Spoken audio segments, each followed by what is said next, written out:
कैसे हैं आप लोग। मुझे पूरा विश्वास है कि आप बहुत अच्छे होंगे और इस सावन के पवित्र महीने में जो चारों ओर हरियाली दिख रही है, मुझे विश्वास है कि मेरा वीडियो भी आपके जीवन में हरियाली ला रहा होगा और बहुत ही अच्छा लग रहा होगा। और जो आप लाइक कर रहे हैं, हमारे वीडियो को शेयर कर रहे हैं, वो बहुत ही सराहनीय है। मुझे उम्मीद है कि इससे बहुत से बच्चे लाभान्वित हो रहे होंगे। तो चलिए, ज़्यादा बात करने से अच्छा है अपना टॉपिक पर शुरू करते हैं। तो लेट्स स्टार्ट। जैसे कि क्या था कि पहले वीडियो में हम लोग शुरू किए थे, बताए थे कंपनी के बारे में, शेयर्स के बारे में, है ना, काइंड्स ऑफ शेयर्स के बारे में, शेयर कितने होते हैं। फिर उसके बाद एक एंट्री से हम उसको बताए थे। अब आगे बताने जा रहे हैं आज के वीडियो में। कॉल्स इन एरियर बताएंगे, कॉल्स इन एडवांस बताएंगे और प्रीमियम बताएंगे। ठीक है, तो सबसे पहले हम लोग समझने की कोशिश करते हैं कि कॉल्स इन एरियर क्या होता है। जैसे कि कंपनी मान लीजिए कि 10,000 शेयर इशू की है, कोई भी कंपनी है, ABC कंपनी है जो 10,000 शेयर इशू की है। और जैसे कि हम लोग पढ़े थे कि उसको 4 भागों में बांट देते हैं, on application, on allotment, on first call, on final call. तो मान लेते हैं कि कोई भी कंपनी का शेयर पेमेंट नहीं करता है कॉल्स का। मान लीजिए कि फर्स्ट कॉल का पैसा नहीं दिया, या फाइनल कॉल का पैसा नहीं दिया, या फर्स्ट और फाइनल कॉल का दोनों पैसा नहीं दिया, तो उस स्थिति में कंपनी कैसे एंट्री करती है, इसके बारे में हम बताने जा रहे हैं। तो चलिए, सबसे पहले एक क्वेश्चन लिखते हैं कि क्वेश्चन क्या है हम लोगों का। तो देखते हैं यहाँ पर कि ABC कंपनी लिमिटेड है जो 10,000 शेयर इशू की है at the rate of 10 each. रेट क्या है? 10 रुपीज़ है। Payable as on application ₹2, on allotment ₹3, on first call ₹2 and final call ₹3। तो 2 और 3 5, 2A 5 2 7 3 10, टोटल 10 रुपीज़ हो गया।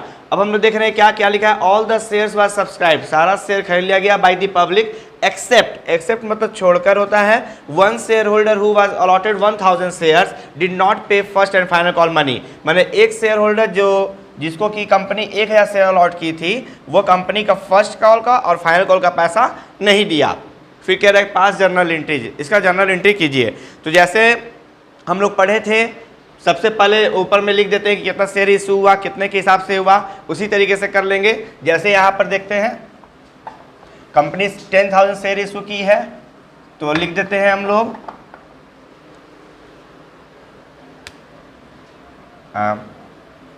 Equity shares issued 10,000 eight the rate of 10 each. ये इसी तरीके से लिखा जाएगा यहाँ तक। अब उसके बाद इस क्वेश्चन को इरेज कर देते हैं। बस इस चीज़ में दिमाग में रखेंगे कि 1,000 शेयर था जो कि फर्स्ट और फाइनल कॉल का पैसा नहीं मिला है। इसका वर्किंग हम लोग कैसे करेंगे ये हम बताने जा रहे हैं। यहां पर लिख देंगे हम लोग कॉल्स इन एरियर। कितने शेयर का दाम नहीं मिला था? 1,000 का। 1,000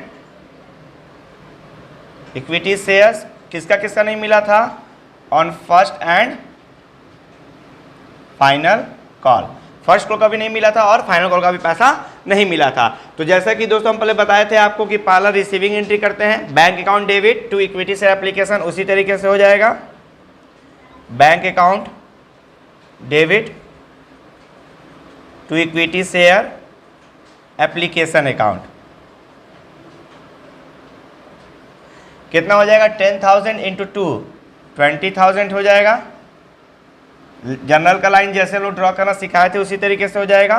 सेकंड एंट्री या ट्रांसफर एंट्री हो जाएगा, यानी कि फंड क्रिएशन होगा। क्या लिखेंगे? Equity share application account debit to equity share capital account. ये 20,000 सेम अमाउंट हो जाएगा। ये मेरा एप्लीकेशन का हो गया। पहला हम लोग रिसीविंग एंट्री हुआ, फिर दूसरा जो है ट्रांसफर एंट्री हुआ। अलॉटमेंट में थोड़ा सा अंतर हो जाता है, जैसा कि हम लोग बताए थे कि कंपनी सेकंड टाइम पहले मांगती है पैसा, तो कंपनी पहले ड्यू एंट्री करेगी। तो क्या लिखेंगे? Equity share allotment debit to equity share capital account. कितना हो जाएगा? 3 रुपीज़ है। 10,000 इंटू 3 30,000 हो जाएगा। फिर इसका रिसीविंग एंट्री कर लेंगे, bank account debit to equity share allotment हो जाएगा, सेम अमाउंट हो जाएगा, रिसीविंग हो जाएगा, पैसा रिसीव हो जा रहा है। अब उसके बाद फिर फर्स्ट कॉल का ड्यू एंट्री जैसे करते थे उसी तरीके से होगा। जैसे हम लोग फर्स्ट कॉल का ड्यू एंट्री करेंगे, क्या लिखेंगे, equity share first call debit to equity share capital account, 2 rupees है, 10,000 इंटू 2 20,000 हो जाएगा। जब इसका रिसीविंग एंट्री करेंगे तो इसका 2 एंट्री हम लोग कर सकते हैं। पहला लिख सकते हैं bank account debit calls in arrear, चूंकि पैसा मिला नहीं है कॉल्स इन एरियर डेबिट हो जाएगा to equity share first call. कितना था, फर्स्ट कॉल 20,000 था और हम लोग क्या पढ़े थे, 1,000 जो शेयर होल्डर था वो कंपनी का फर्स्ट कॉल का फाइनल कॉल का पैसा नहीं दिया, मतलब 1,000 इंटू 2 यानी कि 2,000 रुपीज़ हम लोगों को नहीं मिला, यानी कि 18,000 रुपीज़ हम लोगों को मिला। ये हम लोगों का हो गया। या तो ये एंट्री करें या डायरेक्ट हम लोग एंट्री कर सकते हैं, bank account debit to equity share first call 18,000। Call seat error को नहीं भी शो करेंगे तब भी हमारा सही होगा। तो इस तरीके से हम लोग फाइनल कॉल का भी एंट्री कर लेंगे। इक्विटी शेयर फाइनल, ये पहले सबसे पहले ड्यू एंट्री कर लेंगे, equity share final call account debit equity share capital account. चलिए इसको भी देख लेते हैं हम लोग।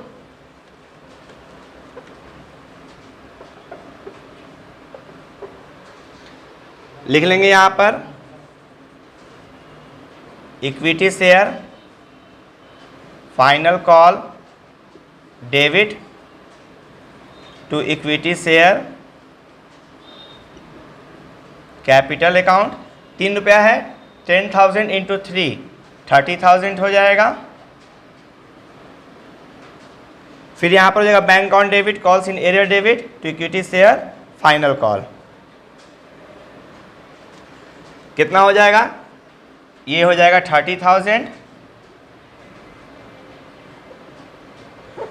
ये अमाउंट 3 रुपीज़ था, 1,000 इंटू 3 3,000 रुपीज़ नहीं मिला, तो 1,000 यानी कि 9,000 इंटू 3 27,000 हम लोगों को रिसीविंग हो गया। यहाँ पर या तो ये फिर ये भी एंट्री कर सकते हैं, bank account debit to equity share final call 27,000 से।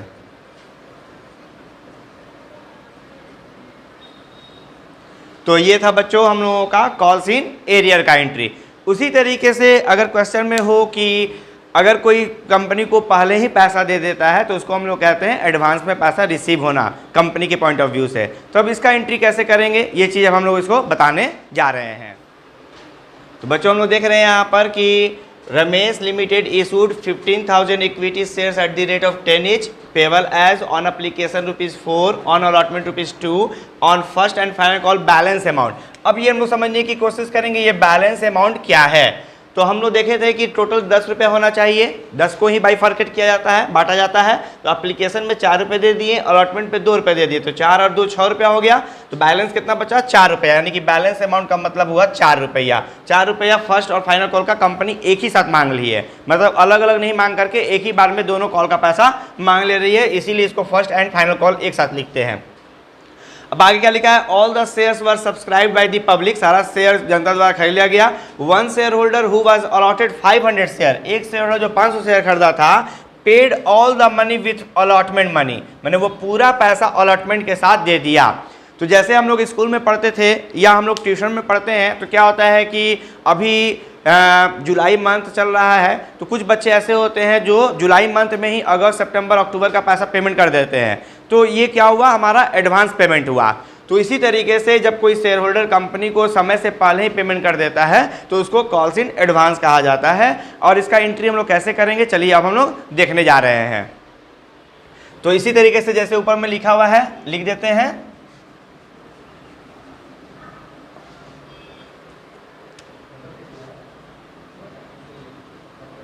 इक्विटी शेयर्स इशूड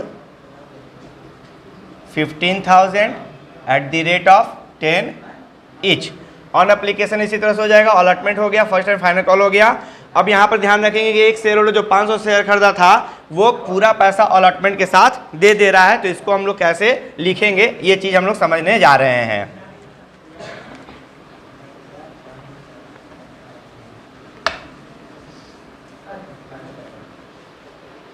यहाँ पर लिखेंगे हम लोग calls in advance 500 shares of first and final call with allotment. ठीक है, तो इस तरीके से हम लोग एक छोटा सा नरेशन टाइप लिख देते हैं ताकि हमारे ये पता चले कि ये मेरा समरी है क्वेश्चन का। तो सबसे पहले हम लोग एप्लीकेशन का जैसे एंट्री करते थे उसी तरीके से हो जाएगा। Bank account debit to equity share application account, इसको शॉर्ट में लिख दे रहे हैं 15,000 इंटू 4 60,000 हो जाएगा। फिर इसका रिसीविंग फिर इसका ट्रांसफर एंट्री कर देंगे, क्या लिखेंगे equity share application debit to equity share capital account 60,000 same amount हो जाएगा क्योंकि ये ट्रांसफर एंट्री है। फिर उसके बाद अलॉटमेंट का ड्यू एंट्री होगा, equity share allotment debit to equity share capital 2 rupees था तो 15,000 इंटू 2 30,000 हो जाएगा। ये ड्यू एंट्री हुआ। अब इसका रिसीविंग एंट्री लेंगे तो इसको हम लोग इरेज कर दे रहे हैं। जब इसका रिसीविंग एंट्री करेंगे तो क्या लिखेंगे bank account debit to equity share allotment to calls in advance, क्योंकि कंपनी के लिए ये लायबिलिटी बन गया, क्योंकि आगे का पैसा कंपनी को अभी ही मिल चुका है। तो टोटल हमारा 30,000 रिसीव हुआ, सॉरी अलॉटमेंट 30,000 रिसीव हुआ और एक शेयर होल्डर जो 500 शेयर खरीदा था वो फर्स्ट और फाइनल कॉल का पैसा अलॉटमेंट में दे दिया। तो फर्स्ट एंड फाइनल कॉल कितना रुपया था 4 रुपया था, तो 500 गुना 4 2,000 रुपया कंपनी को एडवांस मिल गया। तो टोटल कंपनी के पास कितना आएगा 32,000, 30,000 नहीं आएगा, 30,000 तो अलॉटमेंट का आया ही आया प्लस एडवांस जो आया 2,000 रुपया, तो टोटल मिलाकर के 32,000 कंपनी के पास आ गया। अब उसके बाद हम लोग क्या करेंगे फर्स्ट एंड फाइनल कॉल का ड्यू एंट्री करेंगे। तो इसका एंट्री कैसे होगा, पहले ड्यू एंट्री करेंगे तो क्या लिखेंगे इक्विटी शेयर जैसे लिखते थे, फर्स्ट एंड फाइनल कॉल एक साथ लिख देंगे क्योंकि कंपनी एक ही बार में पैसा मांगी है। First and final call debit to equity share capital account हो जाएगा। फर्स्ट एंड फाइनल कॉल 4 रुपया है तो 15,000 इंटू 4 टोटल कितना हो जाएगा 60,000 हो जाएगा। अब इसका रिसीविंग एंट्री करेंगे हम लोग, तो क्या लिखेंगे बैंक अकाउंट डेबिट। अब जो हमारा लायबिलिटी बना था वो एसेट्स बन जाएगा हम लोगों का, तो यहां पर लिख देंगे कॉल्स इन एडवांस डेबिट, जो क्रेडिट किए थे वो डेबिट हो जाएगा to equity share first and final call. तो फर्स्ट एंड फाइनल कॉल का टोटल 60,000 रुपीज़ चाहिए था हमको, जिसमें 2,000 हमको एडवांस मिल चुका है। तो अब कितना पैसा मिलेगा 58,000। तो ये था बच्चों हम लोगों का कॉल्स इन एडवांस। तो मुझे उम्मीद है कि आप लोगों को कॉल्स इन एरियर समझ में आ गया होगा, कॉल्स इन एडवांस समझ में आ गया होगा। अब हम लोग तीसरा टॉपिक देखने जा रहे हैं सबसे ये प्रीमियम के बारे में। तो चलिए हम लोग देखते हैं प्रीमियम के बारे में। तो देखें यहाँ पर कि x limited issue 20,000 shares of 10 each eight A premium of ₹2 पर शेयर। अब यहाँ पर नया चीज़ आ गया, यहाँ तक तो हम लोग का सेम चीज़ था, बट यहाँ पर क्या हो रहा है एट ए प्रीमियम ऑफ ₹2 पर शेयर, मतलब कि ये 2 रुपया प्रीमियम है। तो सबसे पहले हम लोग समझने की कोशिश कर रहे हैं प्रीमियम क्या होता है। तो जिस तरह से क्या होता है कि मान लेते हैं कि किसी कोचिंग सेंटर में आप पढ़ रहे हैं, और सर बोले कि बेटा हम 5000 रुपीज़ हम लेंगे आप लोगों से, ठीक है, पूरा कोर्स कंप्लीट कराने का। फिर क्या हुआ, बीच में जा करके बोलते हैं कि नहीं अब हम 6000 रुपीज़ लेंगे या 6000 मंथली लेंगे, ठीक है। तो क्या है कि जब आप उन सर से पढ़ रहे हैं, उनका पसंद आ रहा है, उनका पढ़ाई अच्छा लग रहा है, तो आप क्या 6000 के आप 10000 भी पेमेंट करने को तैयार हो जाते हैं। लेकिन अगर जब शुरू में ही अगर बोलते हैं कि नहीं भाई हम 10000 रुपीज़ लेंगे, तो आपके मन में क्वेश्चन आता है कि पता नहीं सर कैसे पढ़ाएंगे, क्या पढ़ाएंगे, इतना महंगा चार्ज, हम क्यों इतना महंगा ट्यूशन में पढ़ेंगे, चलो कोई दूसरे ट्यूशन में पढ़ लेते हैं जहाँ पर हमारा कम में ही पूरा हो जाएगा। लेकिन जो बच्चे पढ़ते होंगे या सर के बारे में जानते होंगे, वो लोग पेमेंट कर देते हैं, पढ़ने के बाद उनको समझ में आने लगता है तो उनको पूरा पेमेंट कर देते हैं। उसी तरीके से कंपनी जब उसका शेयर बढ़ने लगता है तो कंपनी क्या करती है, अपने शेयर होल्डर को और बहुत सारी फैसिलिटीज़ देना चाहती है। उस फैसिलिटीज़ के बदले में वो कुछ एक्स्ट्रा पैसा चार्ज के रूप में लेती है, वही हमारा प्रीमियम कहलाता है।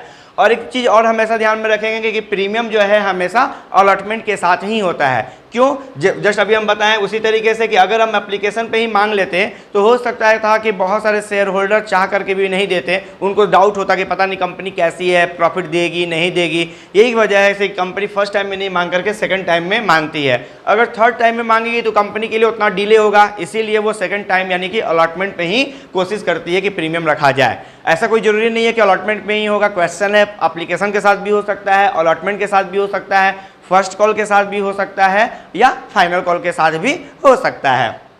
तो यहाँ पर क्या था कि 2 रुपया प्रीमियम यानी कि 10 का सामान अब 12 रुपये में दे रही है, यानी कि अब शेयर का रेट कितना हो गया, 12 हो गया। तो देखते हैं क्या लिखा है आगे, ऑन एप्लीकेशन ₹4, एप्लीकेशन पे 4 रुपये है, ऑन अलॉटमेंट ₹4 है, फिर लिखा इंक्लूडिंग प्रीमियम, यानी कि 2 रुपया इसमें जो प्रीमियम का है इसमें शामिल है, यानी कि 2 रुपया अलॉटमेंट हो गया और 2 रुपया प्रीमियम हो गया।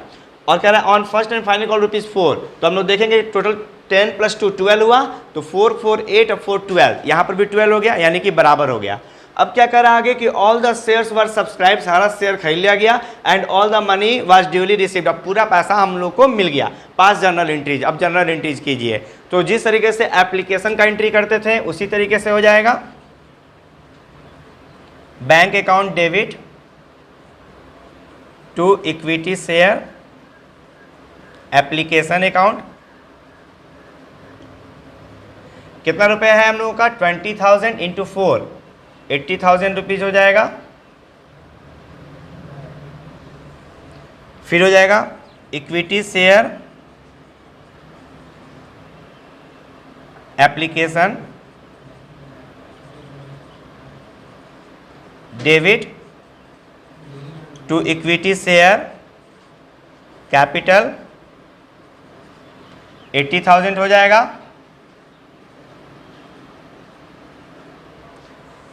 फिर उसी तरह से अलॉटमेंट का ड्यू एंट्री करेंगे, equity share allotment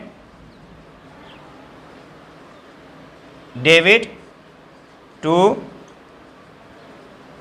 equity share capital. यहां तक हम लोग बनाते थे, लेकिन इसमें एक एंट्री और बढ़ जाएगा क्योंकि अलॉटमेंट का पैसा पहले ड्यू एंट्री में ही मांगेंगे, तो 2 लिखेंगे equity share to securities premium, sorry.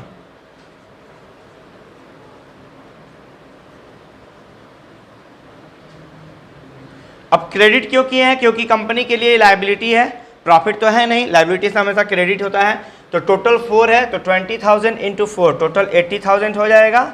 लेकिन हमारा 2 रुपया प्रीमियम है, तो 20,000 इंटू 2 40,000 हमारा प्रीमियम हो जाएगा, और 20,000 इंटू 2 यानी कि 40,000 हमारा अलॉटमेंट अमाउंट हो जाएगा, यानी कि टोटल हमारा 80,000 ड्यू एंट्री हुआ। अब इसका रिसीविंग एंट्री कर लेंगे जिस तरीके से हम लोग कर रहे थे, इसको मिटा देते हैं हम लोग।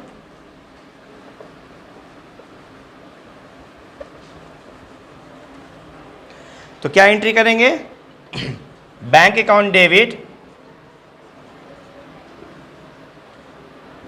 टू इक्विटी शेयर अलॉटमेंट, क्योंकि अलॉटमेंट का पैसा मिल रहा है, इसमें विथ इंक्लूडिंग प्रीमियम मिल रहा है, इसलिए टोटल अमाउंट लिख देंगे 80,000। फिर जिस तरीके से फर्स्ट एंड फाइनल कॉल का एंट्री करते थे उसी तरीके से का एंट्री हो जाएगा। पहले ड्यू एंट्री कर लेंगे, फिर इसका रिसीविंग एंट्री कर लेंगे। Equity share first and final call debit to equity share, capital हो जाएगा, EB 4 रुपीज़ है यानी कि 80,000 हो जाएगा। अब इसका रिसीविंग एंट्री हम लोग ले लेंगे, bank account debit to equity share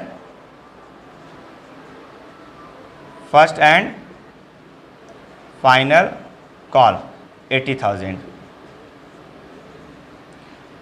तो इस तरीके से हम लोग देख लिए कि सिक्योरिटीज प्रीमियम का या प्रीमियम का एंट्री हम लोग कैसे करते हैं। तो मुझे उम्मीद है कि आप लोगों को ये मेरा वीडियो समझ में आया होगा, पसंद आया होगा या आ रहा होगा।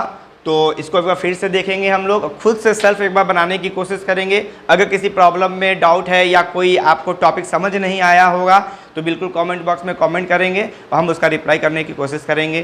तो इसी उम्मीद के साथ आगे हम लोग जब नया चैप्टर पढ़ेंगे या नया वीडियो जब बनाएंगे तो उसमें इसका एक टॉपिक और हम लोग का बच जाता है, अंडर सब्सक्रिप्शन, ओवर सब्सक्रिप्शन और कैश बुक। तो अगले अपने वीडियो में ये तीनों के बारे में हम लोग डिस्कस करेंगे। तो आगे के लिए फिर आपकी फ्यूचर के लिए बेस्ट ऑफ लक।